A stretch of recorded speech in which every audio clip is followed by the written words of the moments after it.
অভিষেক ব্যানার্জির বাইক বাহিনী আমাকে লক্ষ্য করে 16 রাউন্ড গুলি চালায়।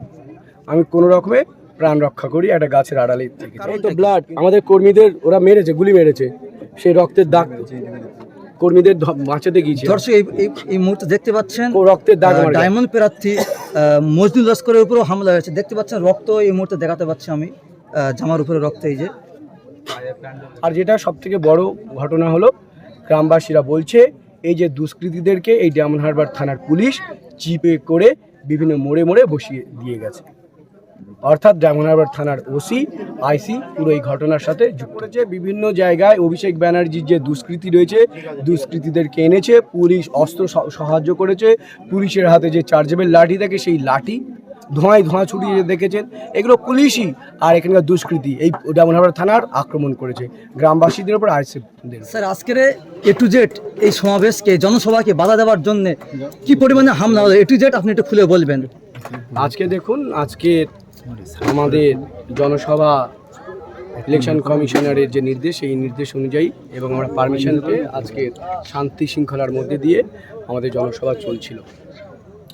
এই জনসভা চলাকালীন আমরা খবর পাই আমাদের ডায়মন্ড হারবার লোকসভা কেন্দ্রের সাতটি থানা থেকে হাজার হাজার কর্মী তারা ফ্ল্যাগ নিয়ে আমাদের কর্মী সভায় আসছে। কারণ নওশাদ সাহেব আসবেন এবং আমি প্রার্থী আসব, এই উচ্ছ্বাসে তারা 7টা থানার বিভিন্ন জায়গা থেকে হাজার হাজার লোক আসছিল।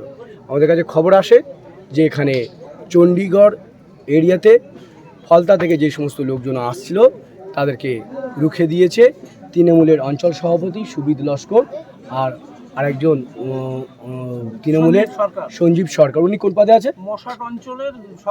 মশাট অঞ্চলের সভাপতি বাইক বাহিনী নিয়ে আমাদের উপর আক্রমণ করে এবং আমি প্রার্থী মজনুল লস্কর, আমাকে দেখে এই সুবিদ লস্কর আর ওই ওর নাম কি সঞ্জীব সরকার এর নির্দেশে অভিষেক ব্যানার্জির বাইক বাহিনী আমাকে লক্ষ্য করে 16 রাউন্ড গুলি চালায়। আমি কোনো রকমে প্রাণ রক্ষা করি একটা গাছের আড়ালে থেকে যাই। কিন্তু ওই ভিডিওগুলো আপনাদের সামনে দেখেছেন, ওই পুলিশের হাতে যে লাঠি থাকে সেই লাঠিগুলো এদের হাতে রয়েছে। প্রায় 16 রাউন্ড গুলি চলেছে। কার্তুজগুলো আপনারা দেখবেন, আপনারা তো চ্যানেল মিডিয়া উপস্থিত ছিলেন, সেগুলো দেখাবেন আশা করি।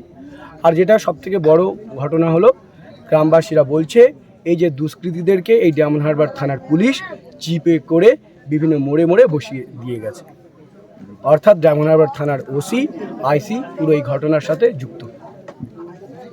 তারা এই অভিষেক ব্যানার্জির দুষ্কৃতীদের প্রতিটা মোড়ে মোড়ে বসিয়ে রেখেছে, যাতে আমাদের কর্মীরা, হাজার হাজার কর্মীরা এগুলো আসছে, তাদেরকে পথ বন্ধ করা যায়। আজকের আমি খবরপুর রকম অঞ্চলে গিয়েছিলাম, আমাকে লক্ষ্য করে 16 রাউন্ড গুলি চালিয়েছে। সেখানে উপস্থিত ছিল তৃণমূল অঞ্চলের সভাপতি সুবিদ লস্কর আর ওই সঞ্জীব সরকার, মশাট অঞ্চলের তৃণমূলের সভাপতি সঞ্জীব সরকার। আপনারা দেখেছেন আমাদের আইএসএফ কর্মীদের সাথে সাথে প্রচুর গ্রামবাসী, লক্ষ লক্ষ গ্রামবাসী আজকে নেমেছে। শেষে ওরা ভয় পেয়ে কুকুরের মতো লেজ গুটিয়ে এলাকা ছাড়া হয়ে গেছে। আমরা এর বিরুদ্ধে আগামী দিনে ডায়মন্ড হারবার থানা অভিযান আমরা কর্মসূচি রেখেছি। কখন কবে করব খুব তাড়াতাড়ি জানিয়ে দেওয়া হবে। ডায়মন্ড হারবার থানা ঘেরাও কর্মসূচি। স্যার আরেকটা বিষয়, এই জনসভায় এত বড় একটা হামলা হলো, আজকে অনেক গুলি চালানো হলো, কিন্তু এখনো পর্যন্ত পুলিশের কোনো সাপোর্ট পাওয়া গেছে? এখানকার ডায়মন্ড হারবার থানার পুলিশরাই তো এই কাজটা করেছে। ডায়মন্ড হারবার থানার পুলিশরা এই কাজটা করেছে। বিভিন্ন জায়গায় অভিষেক ব্যানার্জির যে দুষ্কৃতী রয়েছে, দুষ্কৃতীদেরকে এনেছে, পুলিশ অস্ত্র সাহায্য করেছে, পুলিশের হাতে যে চার্জেবল লাঠি থাকে সেই লাঠি ধোঁয়ায় ধোঁয়া ছুটিয়ে দেখেছেন, এগুলো পুলিশই। আর এখানকার দুষ্কৃতী এই ডায়মন্ড হারবার থানার আক্রমণ করেছে গ্রামবাসীদের উপর, আইএসএফদের উপর। টোটাল কতজন আহত হয়েছে? আপনারা এখন আমরা কাউন্টিং করছি, বেশ কয়েকজন আহত হয়েছে, তাদের হসপিটালে চিকিৎসাধীন, তাদেরকে মেডিকেল করাবো আমরা। তারা কি চিকিৎসা পাচ্ছে ভালোভাবে? আমরা দেখা যাক। এখানে চিকিৎসা অবস্থা তো খুবই খারাপ। অভিষেক নিজেই তো তার চোখে এখানে চিকিৎসা করে না, দুবাই আমেরিকাতে করায়, আবার কি এখানে চিকিৎসা ব্যবস্থা কোথায় করাবে? যা আছে তাই দেখাতে হবে। স্যার আরেকটা বিষয়, যারা আজকে আহত হয়েছে তাদেরকে নাকি হসপিটালে ভর্তি নেওয়া হচ্ছে না, এই বিষয়ে কি বলবেন?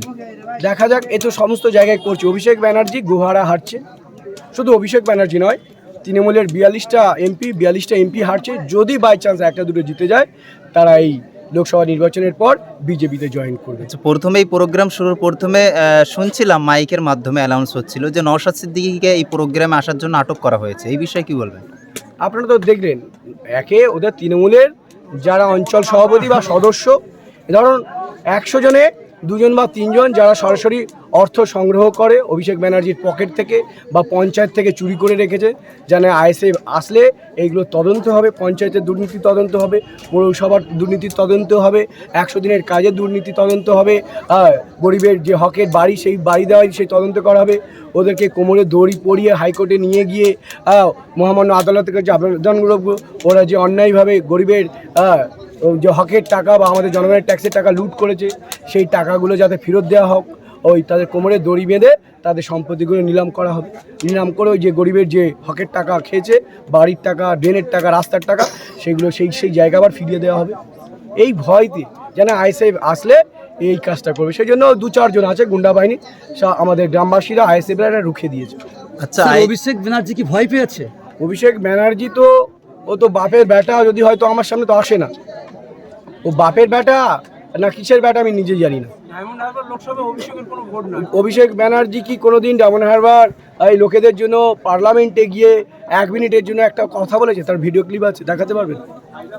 আচ্ছা, এত জুলুম অত্যাচারের পরেও আপনার কি আশা, মানে কতটা আশাবাদী আপনি যে এখান থেকে আপনি জিতে পার্লামেন্টে 100% যেতে পারবেন? অভিষেক ব্যানার্জি গুহারা হারছে। ওই দেখুন, কংগ্রেস তার রাজত্ব ধরে রাখতে পারেনি 27 বছরের, সিপিএম তার 34 বছরের রাজত্ব ধরে রাখতে পারেনি, আর এই তৃণমূল, চারা তৃণমূল, এদের সব নেতারা তিহার জেলে বসে আছে, কেউ প্রেসিডেন্সি জেলে বসে আছে, পিসি ভাইপো কাউকে রক্ষা করতে পারেনি। আর এই গ্রাম লেভেলে 2-4টে চুনোপুটি এরা এমনি এখন থেকে ছটকাচ্ছে, জানে এই লোকসভার পর ওরা বঙ্গোপসাগরে গিয়ে ওদের নিজেদের ঝাম মারতে হবে, আর নয় এই পশ্চিমবঙ্গবাসী ওদেরকে তাড়া করে বঙ্গোপসাগর পার করে দেবে।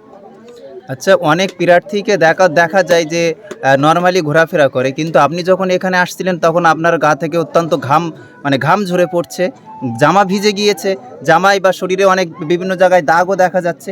এগুলো হওয়ার কারণ তো ব্লাড, আমাদের কর্মীদের ওরা মেরেছে, গুলি মেরেছে, সেই রক্তের দাগ কর্মীদের বাঁচাতে গিয়েছে। দর্শক এই মুহূর্তে দেখতে পাচ্ছেন ও রক্তের দাগ, ডায়মন্ড প্রার্থী মজদুর লস্করের উপরেও হামলা হয়েছে। দেখতে পাচ্ছেন রক্ত এই মুহূর্তে দেখাতে পাচ্ছি আমি, জামার উপরে রক্ত। এই যে তাহলে আপনি এখান থেকে আশাবাদী যে পার্লামেন্টে যাচ্ছেন? 100%। Thank you. আপনারা নিশ্চয়ই বুঝতে পারছেন যে অভিষেক ব্যানার্জি ভয় পেয়েছে বলে তো গুন্ডা বাহিনী পাঠাচ্ছে। ওর যদি কনফিডেন্স থাকতো গুন্ডা বাহিনী পাঠাতো না। এটা পরিষ্কার ভয় পেয়েছে এবং গুহারা হারছে নিশ্চিত। আমি জিতছি এখানে 100%। তৃণমূল কংগ্রেস কায়েম করছে, এর প্রতি উত্তর কিন্তু আমরা দিতে বাধ্য থাকবো, আমরা দেবই। গৌড়ের মাটি থেকে আমরা বলতে চাই আরো যে আপনারা যে খেলায় মেতে উঠেছেন, আপনারা অবিলম্বে এই খেলা বন্ধ করুন। আপনাদের কাছে আমাদের অনুরোধ, পুলিশ প্রশাসনের কাছে আমার অনুরোধ, আপনারা নির্ভীক দর্শক হয়ে রাস্তায় দাঁড়িয়ে আছেন, আপনারা পাবলিককে সুরাহা দিতে পারছেন না, পাবলিককে রিলিফ দিতে পারছেন না, আপনারা নিরপেক্ষ ভূমিকা পালন করুন। দলের পক্ষ থেকে আপনাদের কাছে আমাদের এটাই কামনা করি।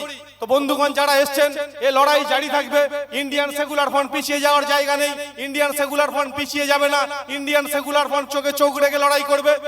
সামনে লোকসভা নির্বাচন, সেই লোকসভা নির্বাচনে আপনারা আমার দলের প্রার্থী, আমার চেয়ারম্যানের মনোনীত প্রার্থী, আমাদের মনের মানুষ সম্মানীয় মজনু সাহেবকে খামচিহ্নে বিপুল ভোটে জয়যুক্ত করবেন, বিপুল ভোটে ভোট দিয়ে জয়যুক্ত করবেন, এই আশা এবং আবেদন রেখে আমি আমার বক্তব্য শেষ করলাম। ভাই নিশ্চিতভাবে আপনারা শুনতে পেলেন।